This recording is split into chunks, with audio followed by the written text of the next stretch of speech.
પાટીદાર અનામત આંદોલન સમયે થયેલા કેસને લઈને એક મહત્વના સમાચાર. વિરમગામના ધારાસભ્ય અને પાટીદાર આંદોલનનો મુખ્ય ચહેરો હાર્દિક પટેલ માટે આ મોટા અને રાહતના સમાચાર છે.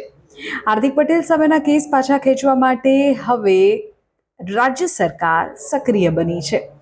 વર્ષ 2015માં થયેલા પાટીદાર અનામત આંદોલન બાદ હાર્દિક પટેલ પર અનેક ગંભીર ધારાઓ હેઠળ કેસ નોંધવામાં આવ્યા હતા, જેમાં રાજદ્રોહ જેવા ગંભીર કેસનો પણ સમાવેશ થતો હતો. લાંબા સમયથી ચાલી રહેલી કાયદાકીય પ્રક્રિયા બાદ હવે સરકાર આ કેસને પાછા ખેંચવાની દિશામાં આગળ વધી રહી છે.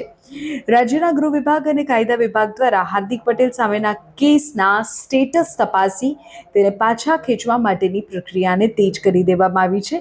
અગાઉ પણ સુરત અને અમદાવાદની કોર્ટમાં કેટલાક કેસ પાછા ખેંચવાની અરજીઓ સરકાર દ્વારા થઈ હતી, જેમાં હવે ગતિ જોવા મળી રહી છે. માત્ર હાર્દિક જ નહીં, પરંતુ આંદોલન સમયે અન્ય પાટીદાર યુવાનો સામે પણ કેસ થયા હતા.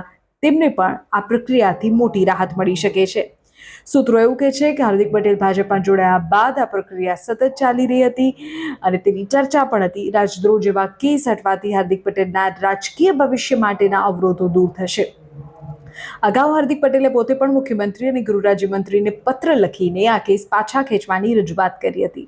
હવે જોવાનું એ રહેશે કે આગામી દિવસોમાં કયા કેસ પર સરકાર આખરી મહોર મારે છે અને કાયદાકીય રીતે આ પ્રક્રિયા કેટલી ઝડપથી પૂર્ણ થાય છે. આ સમાચારથી પાટીદાર સમાજ અને હાર્દિક પટેલના સમર્થકોમાં સ્વાભાવિક રીતે ખુશીનો માહોલ હશે.